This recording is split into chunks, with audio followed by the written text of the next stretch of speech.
మేడ్చల్ జిల్లా కీసర ప్రభుత్వ పాఠశాలలో దారుణం జరిగింది. పీఈటీ ఆనంద్ విద్యార్థులను కరెంటు వైర్తో చితకబాదాడు. ఒంట్లో బాగా లేదన్నా వినకుండా 8 మంది విద్యార్థినులను విచక్షణారహితంగా కొట్టాడు. ఇంటికి వచ్చిన విద్యార్థినులు వారి తల్లిదండ్రులకు స్కూల్లో జరిగిన విషయం చెప్పారు. విద్యార్థినుల ఒంటిపై గాయాలను చూసిన కంగుతిన్న తల్లిదండ్రులు స్కూల్ యాజమాన్యంపై ఆగ్రహం వ్యక్తం చేశారు. తమ పిల్లలను ఎలా కొడతారంటూ స్కూల్ ముందు బైఠాయించి ఆందోళనకు దిగారు. పీఈటీపై చర్యలు తీసుకోవాలని డిమాండ్ చేస్తున్నారు. నవ్య, నేను 8th ఇంగ్లీష్ మీడియం చదువుతున్నా. టీచర్తో మాట్లాడుతుంటే గేమ్స్ ఆడలేను అన్నందుకు కొట్టిండు. ఎంతమంది కొట్టిండు? ఒక 10 మెంబర్స్ అట్లా. గేమ్స్ ఆడినందుకు కొట్టిండా? స్పోర్ట్స్ వాళ్ళ టీచర్తో మాట్లాడుతున్నా కొట్టిండు. తీసుకుని కొట్టిండు? వైర్ తీసుకొని కొట్టిండా? మన బోర్ వైర్ ఉండదా దాంతో ఆడదని చెప్పేసి కాలేజీకి వచ్చినాము. అందుకనేసి వచ్చి అందుకనేసి ఎందుకు కొట్టినా అని అడగడానికి మమ్మీ వాళ్ళు వస్తారు. ఎంతమందిని కొట్టినా? 7 మెంబర్స్ అందరినీ కొట్టినా? తోటి కొట్టిండు, సర్వీస్ వైర్ తోటి కొట్టిండు. ఇంట్లోనే తగిలింది, చాలా ఆశింది ఇక్కడ.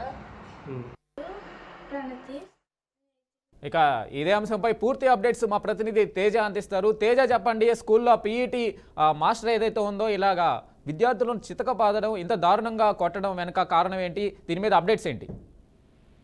వెంకటేష్, మనం చూస్తూనే ఉన్నాం. అంటే పిల్లలతోటి చదువుకునేటువంటి పిల్లలతోటి ఎంత సౌమ్యంగా కూడా, అంటే వారందరికీ కూడా కొంత భయభక్తులు పెట్టేటువంటి పరిస్థితి ఉండాలి, కానీ వారందరికీ కూడా చాలా జాగ్రత్తగా వ్యవహరించాలి. సున్నితమైనటువంటి మనస్తత్వంతో ఉంటారు. వారంతా కూడా చాలా విపరీతంగా కూడా వారిపైన విచక్షణారహితంగా కొట్టినా కానీ తట్టుకోలేని పరిస్థితిలో ఉంటారు అనేటువంటి ఇవన్నీ తెలిసినప్పటికీ కూడా కొంతమంది పీఈటీలు కానీ లేదా కొంతమంది ఉపాధ్యాయులు కానీ ఇంకా పిల్లల పైన ఇన్ని రకాలైనటువంటి కొన్ని రకాలైనటువంటి దాడులు చేస్తూనే ఉన్నారు. ఆ విధంగా వారిని దండిస్తూ దండన పేరుతో వారిని హింసిస్తున్నారు అన్నట్లుగానే ప్రస్తుతం చర్చ జరుగుతుంది అన్నట్లుగానే చెప్పాలి. ఎందుకంటే తాజాగా జరుగుతున్నటువంటి సమాచారం ప్రకారం అయితే మేడ్చల్ జిల్లాకు సంబంధించి కీసరలో ఉన్నటువంటి ప్రభుత్వ పాఠశాలలో అయితే మాత్రం కొంత దారుణమే చోటు చేసుకుంది. 8 మంది విద్యార్థులు తమకు తీవ్రంగా అస్వస్థతగా ఉంది, తాము రాలేము అంటూ కూడా వారు చెప్పినప్పటికీ కూడా వినకుండా పీఈటీ ఆనంద్ అయితే మాత్రం వారిని కరెంటు వైర్తో వారిపైన చర్యలు తీసుకుంటూ కొట్టినటువంటి పరిస్థితి. ఆ కొట్టడంతో తీవ్రంగా కూడా వాతలు తేలిపోయినటువంటి ఆ పిల్లలైతే మాత్రం ఏడుచుకుంటూ బోరున వెలిపిస్తూ కూడా వారంతా ఇంటికి చేరుకున్నారు. వారి ఇంటికి వెళ్లి వారి తల్లిదండ్రులకు విషయం తెలుసుకున్నటువంటి తల్లిదండ్రులు అయితే మాత్రం పూర్తిగా విస్తుపోయినటువంటి పరిస్థితి ఉంది. సో మొత్తంగా అసలు పీఈటీ ఆనంద్ ఎందుకు ఈ విధంగా విచక్షణారహితంగా పిల్లల్ని కొట్టవలసినటువంటి అవసరం వచ్చిందని చెప్పి అక్కడ ఉన్నటువంటి ప్రధాన ఉపాధ్యాయులకి కూడా స్కూల్కి వెళ్ళి అడిగేటువంటి పరిస్థితి తీసుకొచ్చారు. కానీ వివరాలు తెలుసుకుంటే మాత్రం అంటే వారిని పీఈటీ క్లాస్కి అటెండ్ అవ్వాలని చెప్పినప్పటికీ అంటే తమకు ఆరోగ్యం బాగాలేదు, తాము అటెండ్ కాలేమని చెప్పినా కానీ మీరు తప్పనిసరిగా రావాల్సిందే అనేటువంటిది ఒక పీఈటీ ఆనంద్ అయితే మాత్రం ఆ విధంగా కూడా వ్యాఖ్యానించి తన మాట వినకపోవడంతో వారిపైన ఈ విధంగా కరెంటు తీగతోటి ఆయన దండించినట్లుగా కూడా తెలుస్తుంది. తీవ్రంగా వాతలు తేలినటువంటి ఆ పిల్లలు చిన్నారులు అయితే మాత్రం తీవ్రంగా విలపిస్తున్నారు.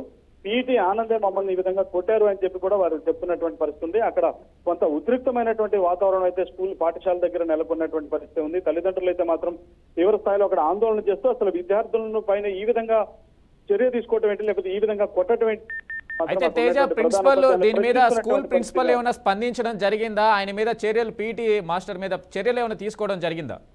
అయితే తల్లిదండ్రులు అయితే వెంకటేష్ ఇప్పటికే అక్కడికి చేరుకున్నారు. వారంతా కూడా ప్రధాన ఉపాధ్యాయులకి అక్కడ ఉన్నటువంటి ఎంఈఓ కూడా ఉన్నట్లుగా తెలుస్తుంది. ఎంఈఓ కూడా సమాచారం ఇచ్చినటువంటి పరిస్థితి. అసలు ఎందుకు కొట్టాల్సి వచ్చింది అనేటువంటి దానిపైన అయితే మాత్రం ఇటు ప్రధాన ఉపాధ్యాయులు కానీ లేకపోతే ఎంఈఓ కానీ కొంత విచారణ చేస్తున్నారు. పీఈటీ ఆనంద్ కూడా అడిగేటువంటి ప్రయత్నం చేస్తున్నారు. అసలు ఎందుకు కొట్టాల్సి వచ్చింది అనేటువంటి అంశం అయితే మాత్రం కాసేపట్లో మరి కాసేపట్లో మనకు కొంత సమాచారం అందేటువంటి అవకాశం ఉన్నట్లుగానే మనం చెప్పాలంటే. Right Teja, thank you.